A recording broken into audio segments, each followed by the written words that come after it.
اس video کے اندر fact check ہوگا۔ Supreme court of Pakistan میں آج بڑے فائر ورکس ہوئے۔ چیف جسٹس نے مزید کہا کہ آپ میں سے کوئی پڑھا لکھا ہے بھی یہاں یا نہیں، صرف ہمارے کندھے پر رکھ کر بندوق چلا رہے ہیں۔ انور مقصود لیونگ لیجنڈ ہیں، اطلاعات ہیں کہ ان کو بھی اغوا کیا گیا۔ ہبا فواد اور فیصل چودھری یہ آپس میں وہاں پہ عدالت کے اندر ہی الجھ پڑے۔ بکواس بند کرو، بزرگوں کے ساتھ کس طرح بات کر رہی ہو، بکواس تم کر رہے ہو۔ یہ ایک بڑا ریئر ہے کہ دو سیاسی جماعتوں کے سوشل میڈیا اکاؤنٹس جو ہیں وہ آپس میں آمنے سامنے آ جائیں۔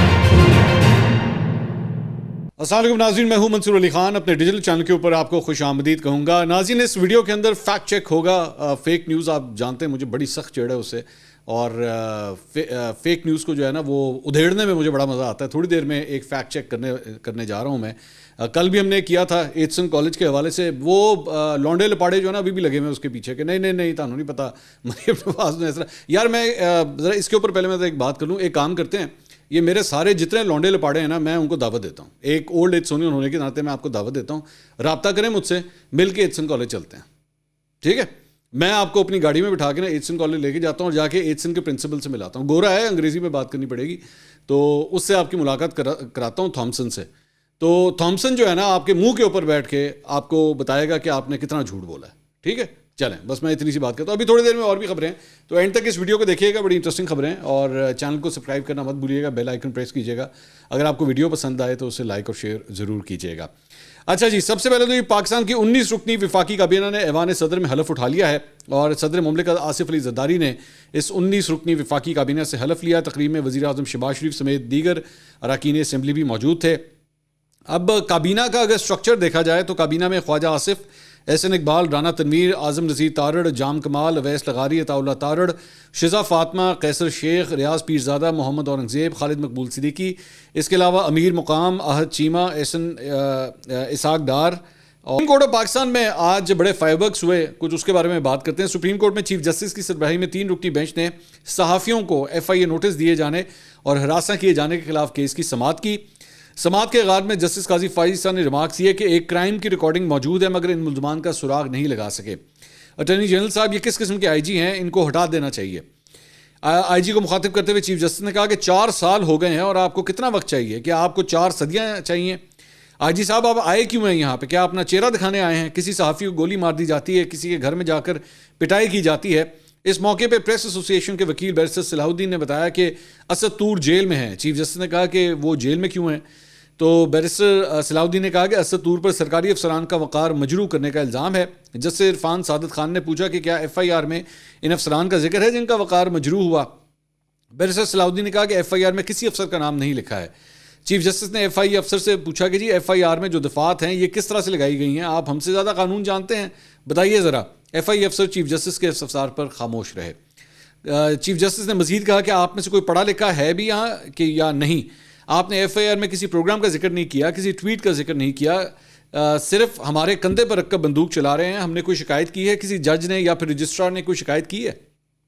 FIA کے اہلکار نے کہا کہ جی نہیں، آپ کی طرف سے کوئی شکایت نہیں آئی ہے۔ چیف جسٹس نے ریمارکس دیے کہ FIR میں آپ سول سرونٹس کہہ رہے ہیں، ہم تو ججز ہیں، کیا ہم اس شخص کے خلاف FIR نہ درج کروا دیں جس نے سپریم کورٹ کا نام استعمال کیا ہے؟ عوام تو اس بات پر یقین بھی کر لیں گے، ہم میں بہت صبر ہے۔ لوگ جھوٹی خبریں بھی چلاتے ہیں، پوچھتے بھی نہیں، تردید نہیں کرتے، جھوٹی خبر کے بعد اتنا نہیں کرتے کہ ہم سے پوچھ لیں، ہم میں بہت برداشت ہے۔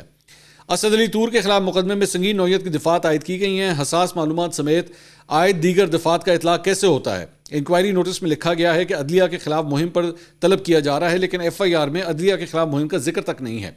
یہ تو عدلیہ کے کندھے پر رکھ کر بندوق چلائی گئی ہے۔ اس پہ بیرسٹر صلاح الدین نے کہا کہ صحافیوں کے خلاف مقدمات کے اندراج سے پہلے ہی JIT قائم کی گئی، اس JIT کا نوٹیفیکیشن کالعدم قرار دیا جائے۔ JIT میں قانون نافذ کرنے والے اداروں کے اہلکار شامل ہیں۔ چیف جسٹس نے پوچھا کہ ISI کا نمائندہ JIT میں کیسے شامل ہو سکتا ہے؟ ISI انٹیلیجنس ایجنسی ہے، قانون نافذ کرنے والا ادارہ نہیں ہے، قانون کا نفاذ ISI کا دائرہ اختیار نہیں ہے۔ کیوں نہ FIA کو توہین عدالت کا نوٹس دے دیں؟ سپریم کورٹ کے کسی جج نے FIA کو شکایت کی، نہ رجسٹرار نے۔ سپریم کورٹ کا نام استعمال کر کے تاثر دیا جا رہا ہے کہ جیسے عدلیہ کے کہنے پر کارروائی ہوئی ہے، اس طرح تو عوام میں عدلیہ کی ساکھ خراب ہوگی۔ FIA کے متعلقہ افسر خود عدلیہ کی بدنامی کا باعث بن رہے ہیں۔ اس موقع پہ اٹارنی جنرل نے اعتراف کیا کہ اسد علی طور کی FIR میں الیکٹرانک کرائم ایکٹ کی روک تھام یعنی کہ پیکا کی کچھ دفعات کا اطلاق نہیں بنتا تھا۔ جسٹس قاضی فائز عیسیٰ نے کہا کہ ہم نے پوچھا کہ اسد علی طور پر حملہ کس نے کیا، اس کی رپورٹ دو، اور آپ نے اسد علی طور پر ہی کے خلاف ہی پرچہ کاٹ دیا۔ پولیس رپورٹ میں کہا گیا کہ صحافی مطیع اللہ جان نے تعاون نہیں کیا، تو پولیس بتائے کس قسم کا تعاون نہیں کیا۔ اٹارنی جنرل نے کہا کہ پولیس کی رپورٹ درست نہیں تھی، مزید اس بارے میں عدالت کی معاونت کریں گے۔ چیف جسٹس نے ریمارک دیا کہ اس کا مطلب ہے کہ سینئر پولیس افسر کی رپورٹ غلط ہے تو کیا اس کو فارغ کر دیں؟ سارا ملبہ تفتیشی افسر پر ڈال دیا جاتا ہے، اب ایسا نہیں ہوگا، بڑے افسر کے خلاف کارروائی کریں گے تو سارا سسٹم ٹھیک ہو جائے گا۔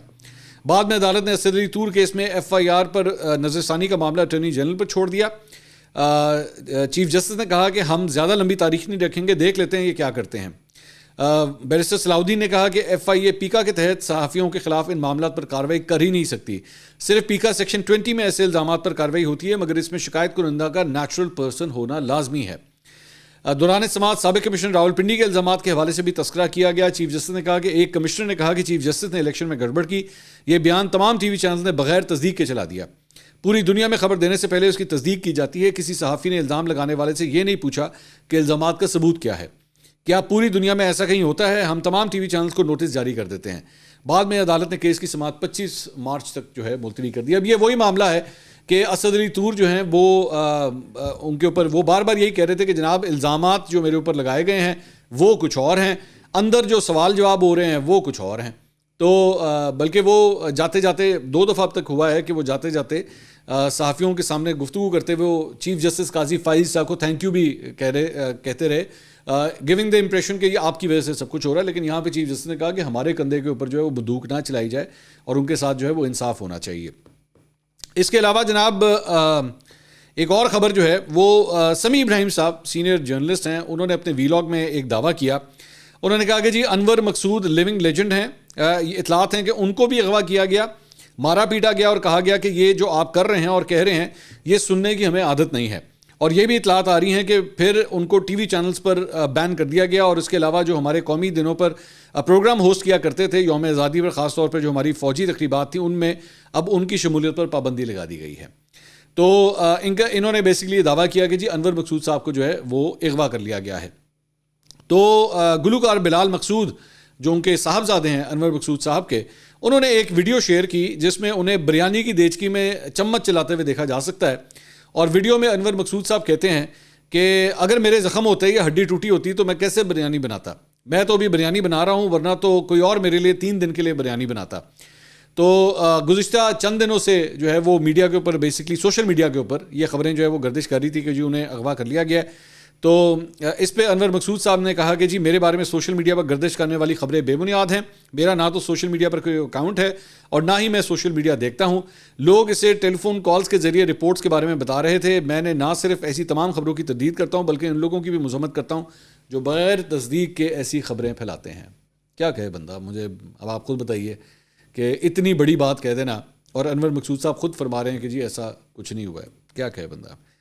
اچھا جی، اس کے علاوہ انتخابات میں مبینہ دھاندلی پہ اتوار والے دن جو پاکستان تحریک انصاف کے رہنماؤں کی جانب سے جو ہے وہ مظاہرہ کیا گیا تھا، اس کے خلاف اسلام آباد کے تھانہ کوسار میں مقدمہ درج کر لیا گیا ہے۔ اس مقدمے میں شیر افضل مروت، ملک شفقت اوان، علی بخاری، شعیب شاہین، عامر مغل، شوکت بسرا، ایاز امیر، خالد خورشید اور سمابیہ طاہر جو ہیں ان کو نامزد کیا گیا ہے۔ اور PTI قیادت کے علاوہ 1000 سے زائد نامعلوم افراد کے خلاف بھی جو ہے مقدمہ درج ہو گیا ہے، اور مقدمہ جو ہے کار سرکار میں مداخلت، دفعہ 144 کی خلاف ورزی، ایمپلیفائر ایکٹ، اسلحے کی نمائش اور سڑک بلاک کرنے کے الزامات کے تحت جو ہے یہ مقدمہ درج کیا گیا ہے۔ اور ادھر اسلام آباد کی ڈسٹرکٹ اینڈ سیشن کورٹ نے شیر افضل مروت، علی بخاری، عامر مغل، شعیب شاہین، چودھری الیاس مہربان کی عبوری ضمانت جو ہے وہ بھی منظور کر لی ہے۔ 5000 روپے فی مالیتی مچلکوں کے اور ایک مقامی ضامن کے عوض جو ہے PTI رہنماؤں کی ضمانتیں جو ہیں وہ منظور ہوئی ہیں۔ ادھر لاہور میں پاکستان تحریک انصاف کے 38 کارکنوں کے خلاف گزشتہ روز احتجاج پر دہشت گردی اور کار سرکار مداخلت سمیت دیگر دفعات کے تحت وہاں پہ بھی مقدمہ ان کے خلاف درج کر لیا گیا ہے۔ اور لطیف کھوسہ صاحب اور سلمان اکرم راجہ جو 2 سینئر لائرز ہیں ان کو بھی گرفتار کیا گیا تھا، لیکن انہیں بعد میں حراست سے چھوڑ دیا گیا تھا۔ اس کے علاوہ پاکستان تحریک انصاف کے چیئرمین بیرسٹر گوہر علی خان نے جناب اسلام آباد ہائی کورٹ سے رجوع کر لیا ہے کہ وہ عمران خان صاحب سے ملنا چاہتے ہیں، لیکن انہیں ملنے کی اجازت نہیں مل رہی۔ اور اس میں کہا گیا ہے کہ جی گوہر علی خان، سیکرٹری جنرل عمر ایوب اور سیکرٹری شبلی فراز عمران خان سے ملاقات کرنا چاہتے ہیں، لہٰذا اڈیالہ جیل حکام کو عمران خان سے ملاقات کرنے کی اجازت دینے کے احکامات جاری کیے جائیں۔ اس کے علاوہ عمران خان کی سائفر کیس میں سزا کے خلاف اپیل پر اسلام آباد ہائی کورٹ کے چیف جسٹس عامر فاروق کی سربراہی میں 2 رکنی ڈویژن بینچ نے سماعت کی۔ اس میں جسٹس میاں گل حسن اورنگزیب اور عمران خان کے وکیل بیرسٹر سلمان صفدر، علیمہ خان، علی محمد خان اور حامد خان جو ہے عدالت پہنچے۔ ایف آئی اے پروسیکیوٹر حامد علی شاہ نے اعتراض اٹھایا کہ یہ اپیل قابل سماعت نہیں ہے، عدالت اپیلوں کو ناقابل سماعت قرار دے۔ اس پہ عدالت نے پوچھا کہ کیسے اپیلیں قابل سماعت نہیں ہیں، قانون بتائیں۔ تو ایف آئی اے کے وکیل نے کہا کہ 1923 کے ایکٹ کے تحت یہ اپیل نہیں ہے، اس حوالے سے سی آر پی سی خاموش ہے، آفیشل سیکرٹ ایکٹ میں اپیل کا کوئی حق موجود نہیں ہے۔ ہمارا دوسرا اعتراض یہ ہے کہ اپیل 2 رکنی بینچ نہیں سن سکتا۔ چیف جسٹس نے کہا کہ high court rules and orders میں شاید آپ کی بات ٹھیک ہو، لیکن ہائی کورٹ رولز آپ کی مدد نہیں کریں گے۔ عمران خان کے وکیل نے کہا کہ حیران کن بات یہ ہے کہ ان کے اعتراضات یہ ہیں کہ نہ 2 جج نہ 1 جج اپیل سن سکتا ہے۔ اس ایکٹ کے تحت آرمی نیوی کی بہت مختلف طرح کی سزاؤں سے متعلق درخواستیں عدالت کے پاس آتی ہیں۔ پہلے ضمانت میں بھی یہی اعتراض آیا تھا، پھر عدالت نے طے کیا تھا کہ یہ سن سکتے ہیں۔ اس کے علاوہ جسٹس میاں گل حسن اورنگزیب نے سلمان صفدر سے کہا کہ آپ اس نقطے پر عدالت کی معاونت کریں، اگر اعتراض منظور بھی کر لیا جاتا ہے اس کے باوجود پروسیڈنگ ختم نہیں ہوگی، یہ کلیئر ہے، اعتراض منظور ہونے پر اپیل کی صورتحال تبدیل ہو جائے گی مگر ختم نہیں ہوگی۔ تو اس کے بعد جو ہے وہ ایف آئی اے کے اعتراض پر بدھ کو جو ہے دلائل طلب کرتے ہوئے سماعت جو ہے وہ ملتوی کر دی گئی۔ اس کے علاوہ سائفر کیس کی سماعت کے دوران وکیل بیرسٹر علی ظفر نے عدالت میں توشہ خانہ تحائف کیس پر دلائل سننے کی استدعا کی۔ نیب پروسیکیوٹر رافع مقصود نے کہا کہ نیب کیس میں اسپیشل پروسیکیوٹر امجد پرویز عمرے کی ادائیگی کے لیے گئے ہوئے ہیں۔ عدالت نے کہا کہ سائفر کیس میں سلمان صفدر کو دلائل مکمل کرنے دیں، پھر نیب کیسز پر بھی دلائل سن لیں گے۔ بعد میں توشہ خانہ تحائف کیس میں عمران خان اور بشرا بی بی کی اپیلوں پر سماعت جو ہے وہ ملتوی کر دی گئی۔ اس کے علاوہ جہلم میں تعمیراتی منصوبوں میں خود ملک سے متعلق کیس میں گرفتار فواد چودھری کو نیب نے جوڈیشل ریمانڈ مکمل ہونے پر احتساب عدالت میں پیش کیا، جہاں نیب پروسیکیوٹر نے موقف اختیار کیا کہ فواد چودھری کے خلاف انکوائریاں ابھی جاری ہیں۔ فواد چودھری نے عدالت میں کہا کہ خاندان کے افراد اور بیٹیوں سے فون پر بات کرنے کی اجازت دی جائے۔ اس پہ احتساب عدالت نے فواد چودھری کی استدعا جو ہے وہ منظور کر لی اور جوڈیشل ریمانڈ میں 26 مارچ تک کی توسیع کر دی گئی۔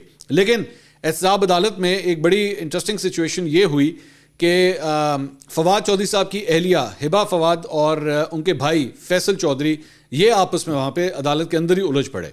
فیصل چودھری کے وکیل کیسر امام سے فیصل چودھری جو ہیں ایکچولی وکیل کیسر امام سے بات چیت کر رہے تھے، تو ہبہ فواد کی مداخلت پر دونوں میں جو ہے وہ تلخ کلامی ہو گئی۔ ہبہ فواد نے کہا کہ جی کیسر امام کو اپنا کام کرنے دیں، وہ پروفیشنل وکیل ہیں۔ اس پہ فیصل چودھری نے کہا کہ تم بک بک کرتی ہو۔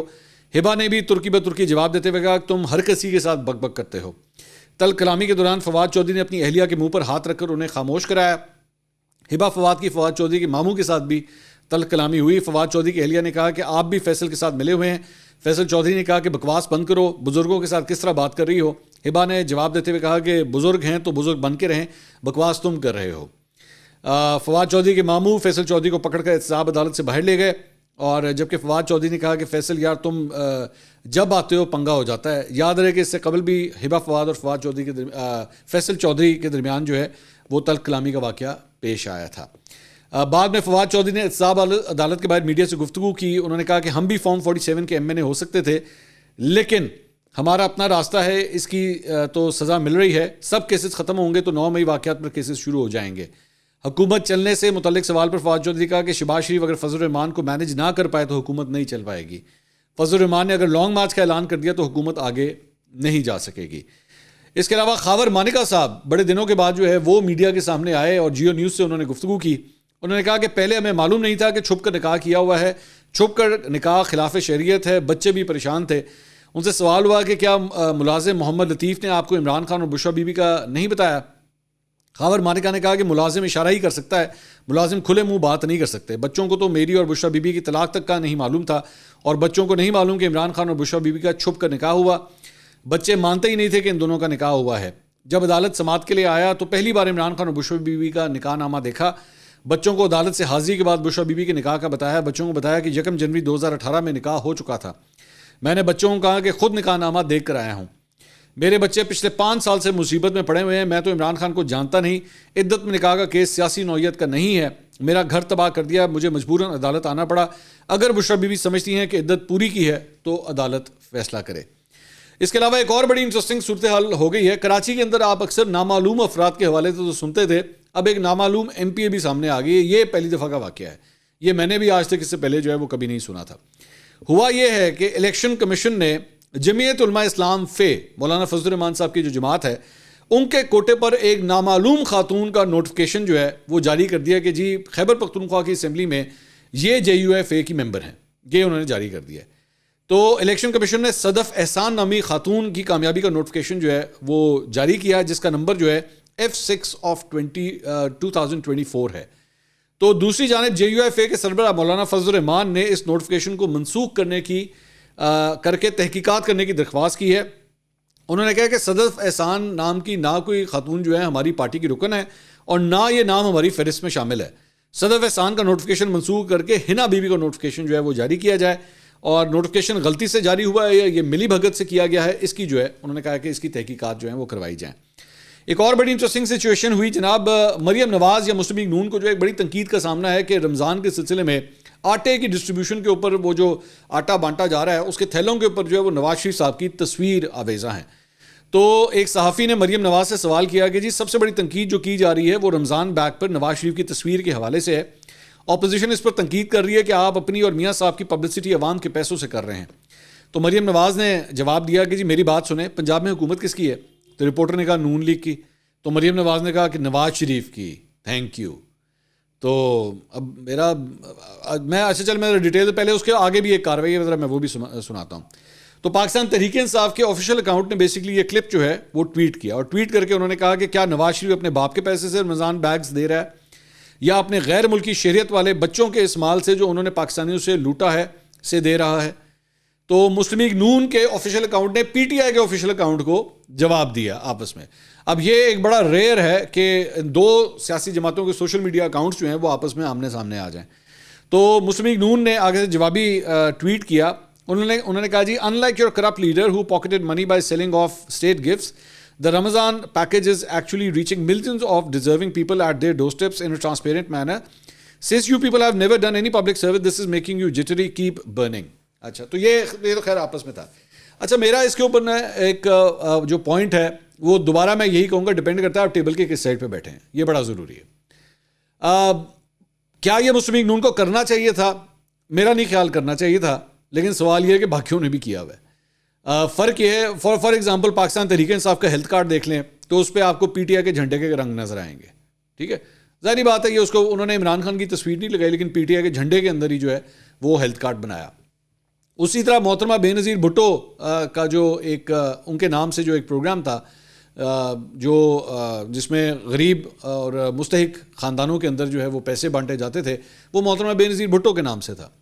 تو میری نظر میں ایسا ہونا نہیں چاہیے کہ سیاسی جماعتوں کے ناموں سے جو ہے وہ یا ان کے جو رہنما کم از کم حیات ہیں اور زندہ ہیں ان کی تصویریں جو ہیں وہ، اگر آپ ایک فارمر پرائم منسٹر کو یاد کرنا چاہتے ہیں، قائد اعظم محمد علی جناح ہو گئے، لیاقت علی خان ہو گئے، یا وہ بڑے بڑے سیاستدان سابق پرائم منسٹرز یا پریزیڈنٹس جو اب اس دنیا میں نہیں ہیں، چلے ان کو خراج تحسین پیش کرنے میں پھر بھی ایک سمپتھی کا ایلیمنٹ جو ہے موجود ہوتا ہے کہ آپ ان کو ایک خراج تحسین پیش کر رہے ہیں۔ لیکن وہ رہنما جو ابھی موجود ہیں پارلیمنٹ کے اندر آپ کے بیٹھے ہوئے ہیں، ان کی تصویریں لگا کے تو اس طرح آٹا بانٹنا میرا خیال میں ایسا ہونا نہیں چاہیے۔ نہ تو پاکستان تحریک انصاف کو میری نظر میں وہ رنگ استعمال کرنے چاہیے تھے جھنڈے کے جو انہوں نے ہیلتھ کارڈ کے اوپر استعمال کیے، اور نہ نون لیگ کو جو ہے وہ نواز شریف صاحب کی جو ہے وہ تصویر لگانی چاہیے تھی۔ آپ نے ویسے بانٹے، اور فرینکلی اسپیکنگ اگر آپ نے کرنا بھی ہے تو پھر آپ اپنے پیسوں سے کریں، آپ کے اپنے ذاتی پیسے آپ اسے 100 دفعہ تشہیر کریں۔ اور فرینکلی اسپیکنگ میں جب سے مسلم لیگ نون کی گورنمنٹ آئی ہے، میں ایک اور بڑی انٹرسٹنگ چیز دیکھ رہا ہوں کہ اتنی کوریج ایسی زبردست سوشل میڈیا کے اوپر در کوریج چل رہی ہے۔ یہ جب تک حکومت میں نہیں تھے نا، اور جب مسلم لیگ نون خود اپنے سوشل میڈیا اکاؤنٹ چلاتی تھی، کاش کبھی آپ لوگوں نے اپنے پیسوں سے بھی اتنا کچھ لگا لیا ہوتا کہ اتنی کوریج اپنے پیسوں سے یا پارٹی فنڈ سے آپ نے کبھی کی ہوتی، کبھی بھی نہیں تھی۔ بلکہ میں تو کہتا ہوں کہ بڑی نالائق قسم کی ان کی سوشل میڈیا ٹیم رہے نون لیگ کی۔ لیکن اب جب اب مجھے نہیں پتا، یہ ظاہری بات ہے یہ حکومتی ریسورسز کے ساتھ یہ سارا کچھ ہو رہا ہے، یہ جو ویڈیوز بن رہی ہیں، پوسٹنگز ہو رہی ہیں، جس طرح پاکستان تحریک انصاف نے جو ہے بہت سے جو ہے وہ سوشل میڈیا کے لونڈے لپاڑے ہائر کر لیے تھے، تو نون لیگ بھی اب اس کام کے اوپر شروع ہو گئی۔ آ جائے گا، ڈیٹیلز آ جائیں گی انشاءاللہ، مطلب جب چند مہینوں میں یا سال کے بعد جو ہے جب آڈٹس ہوں گے آ جائیں گے تو ڈیٹیل پتہ لگ جائے گا کہ کتنے لوگوں کی ہائرنگ ہوئی ہے یا نہیں ہوئی ہے، ساری ڈیٹیل جو ہے وہ سامنے آ جائیں گی۔ خیر اب تک کے لیے اتنا ہی، اگلی ویڈیو میں آپ سے دوبارہ ملاقات ہوگی۔ اللہ حافظ۔